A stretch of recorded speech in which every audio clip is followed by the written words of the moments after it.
Samuel. There are two separate books in our modern Bibles, but that division is due simply to scroll length. It was originally written as one coherent story.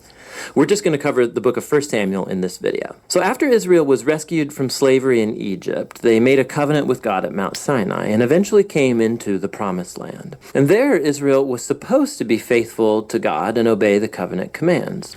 Before the book of Samuel, Judges showed how Israel failed at that task big time. It was a period of moral chaos, and it showed Israel's need for wise, faithful leaders. The book of Samuel provides an answer to that need. The book of Samuel's story focuses on three main characters: the prophet Samuel, where the book gets its name, and then King Saul, and after that, King David. And all three of them transitioned Israel from a group of tribes ruled by judges into a unified kingdom ruled by King David in Jerusalem. And the book of Samuel has a fascinating design that weaves the story of these three characters together in four main parts. Samuel, he's the key leader and prophet in the first section of the book, but then he also plays a key role in the next section, which is Saul's story, and it's told in two movements: Saul's rise to power and then his failures. And the second part is about his downfall and his tragic death. And then the drama of Saul's demise is matched by David's exciting rise to power. And then David's story is told in two movements. First, he rides the wave of his success, followed by his own tragic failure and the slow self-destruction of his family and then his kingdom. The book concludes with an epilogue that reflects back over the whole story. So let's dive in and see how this all unfolds. Part 1 picks up from the chaos of the book of Judges, and we're introduced to a touching story about a woman named Hannah. And she's grieved because she has never been able to have children. And by God's grace, she finally has a son named Samuel. And in joy, she sings this amazing poem in chapter 2. And the poem is all about how God opposes the proud and exalts the humble, about how despite tragedies and human evil, God is working out his purposes in history. And also it's about how God will one day raise up an anointed king for his people. Now, Hannah's poem has been placed here at the beginning of the book to introduce these key themes that we're going to see throughout the whole story, like the next one. Samuel grows up and becomes a great prophet and leader for the people of Israel, at the same time that the Philistines rise to power as Israel's arch nemesis. And in this crucial battle, the Israelites get arrogant, and instead of praying and asking God for help, they trot out the Ark of the Covenant as this kind of magic trophy that will automatically grant them victory in battle. And so because of their arrogant presumption, God allows Israel to lose the battle, and the Ark is stolen. So the Philistines, they take the ark and they place it in the temple of their god, Dagon. And then the God of Israel defeats the Philistines and the god Dagon without an army by sending plagues on the people. And then the Philistines don't want the ark anymore, obviously, and they send it back to Israel. And the point of this little story seems to be this: God is not Israel's trophy, and he opposes pride among the Philistines, but also among his own people. And so Israel needs to remain humble and obedient if they want to experience God's covenant blessing, which opens up into the next large section. The Israelites come to Samuel and they say, "Hey, we want a king like all the other nations have. Go find one for us." And so Samuel, he's kind of ticked off and he goes to consult with God. And God says, yes, their motives are all wrong, but if a king is what they want, give them one. And so we're introduced to the figure of Saul. Now, Saul is a tragic figure because he begins full of promise. He's tall, he's good-looking, he's a perfect candidate for a king, but he has deep character flaws. He's dishonest, he lacks integrity, and he seems incapable of acknowledging his own mistakes. And so these flaws become his downfall. He wins some battles at the beginning, but his flaws run so deep, he eventually disqualifies himself by blatantly disobeying God's commands. And so the aging Samuel confronts Saul and Israel. He had warned the people that they would only benefit from a king who's humble and faithful to God. Otherwise, the kings of Israel will bring ruin. So he informs Saul that God is going to raise up a new king to replace him. And so Saul's downfall begins, as God at the same time is working behind the scenes to raise up that new king. It's an insignificant shepherd boy named David. He's the least likely candidate to be king, but the famous story of David and Goliath shows that God's choice of David is not based on his family status, but simply on his radical and humble trust in the God of Israel.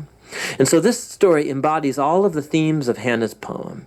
Proud Saul and Goliath are brought low, while humble David is exalted. From here, we watch Saul slowly descend into madness, while David rises to power. So David starts working for Saul as a general, and he's winning all of the battles, and he's also winning all of the fame.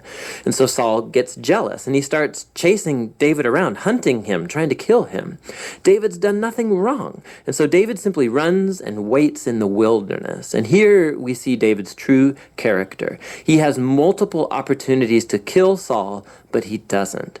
He simply trusts that despite Saul's evil, God will raise up a king for his people. What's interesting, too, is that many of the poems of David that you find in the book of Psalms are linked to this very period of his life, and they all express the same attitude of trust.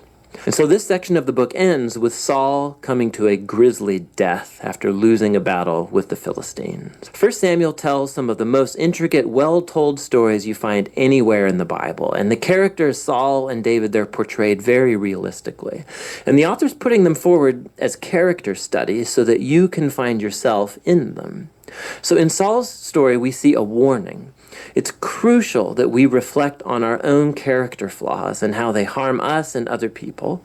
And with God's help, we need to humble ourselves and deal with our dark side so that Saul's story doesn't become ours. David, on the other hand, is presented as an example of patience and trust in God's timing in our lives. And so he's running in the wilderness, being chased by Saul. David had every reason to think that God had abandoned him, but that's not what he thinks. And so David's story encourages us to trust that despite human evil, God is working out his purposes to oppose the proud and to exalt the humble. And that's what 1 Samuel is all about.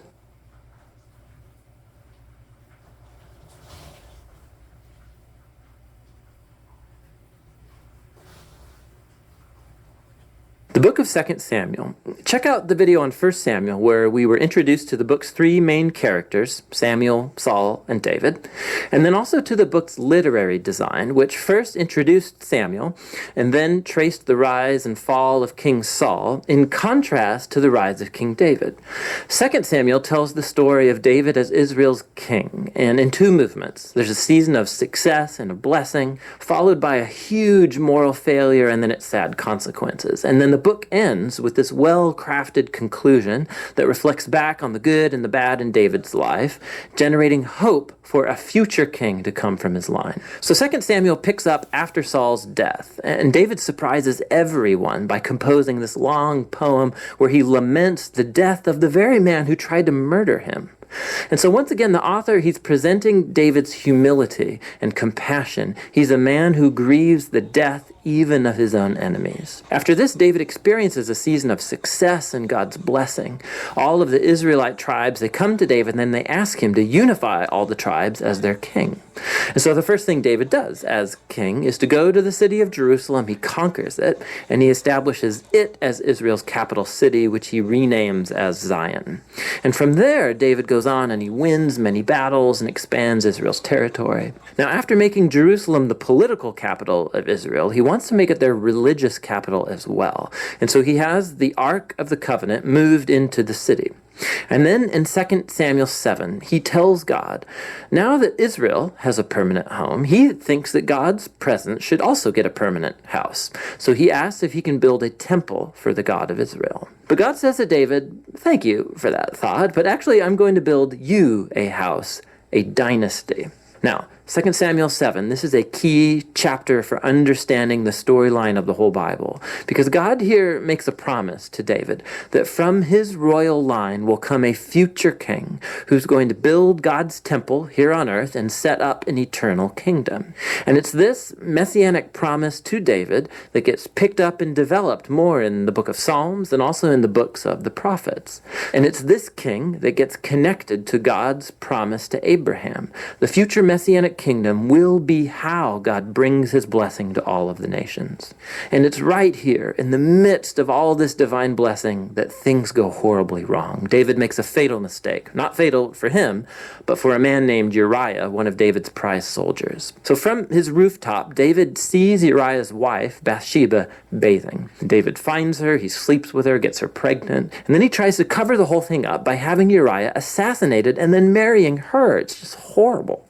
So when David's confronted by the prophet Nathan about all of this, he immediately owns up to what he's done. He's broken, he repents, he asks God to forgive him, and God does forgive him, but God doesn't erase the consequences of David's decisions. And so as a result of this horrible choice, David's family, his kingdom, it all falls apart. And it makes this section a tragic story, much like Saul's downfall. So David's sons end up repeating his own mistakes, but in even more tragic ways. So Amnon sexually abuses his sister Tamar, and then their brother Absalom finds out about all of this and has Amnon assassinated. And then Absalom goes and he hatches the secret plan to oust his father David from power, and he launches this full-scale rebellion. And so for a second time, David is forced to flee from his own home and go hide in the wilderness, except this time he is not an innocent man. The rebellion ends when David's son is murdered, when it breaks David's heart. And so once again, he laments over the very man who tried to kill him. David's last days find him back on his throne, but as a broken man, he's wounded by the sad consequences of his sin. The book concludes with a well-crafted epilogue, with stories that are out of chronological order, but they have this really cool symmetrical literary design. So the outer pair of stories come from earlier in David's reign, and they compare the failures of Saul and then of David, and how each of them hurt other people through their bad decisions. The next inner pair of stories are about David and his band of mighty men who went about fighting the Philistines. And what's interesting is that both sections have a story of David's weakness in battle.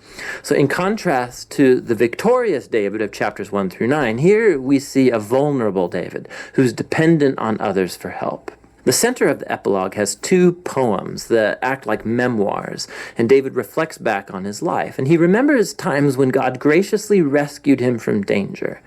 And he sees these as moments where God was faithful to his covenant promise to him and to his family. Both poems conclude by looking back onto the hope of God's promise of a future king who will build that eternal kingdom. Now these poems, and then God's promise, also connect back to Hannah's poem that opened the book. And so these key passages from the beginning, now the middle, and the end of the book bring the book's themes all together. Despite Saul and David's evil, God remained at work, moving forward his redemptive purposes. And God opposed David and Saul's arrogance, but he exalted David when he humbled himself. And so the future hope of this book reaches far beyond David himself. It looks to the future, to the Messianic King who will one day bring God's kingdom and blessing to all of the nations. And that's what the book of Samuel is all about. All right, tomorrow we'll look at the book of 1 Kings.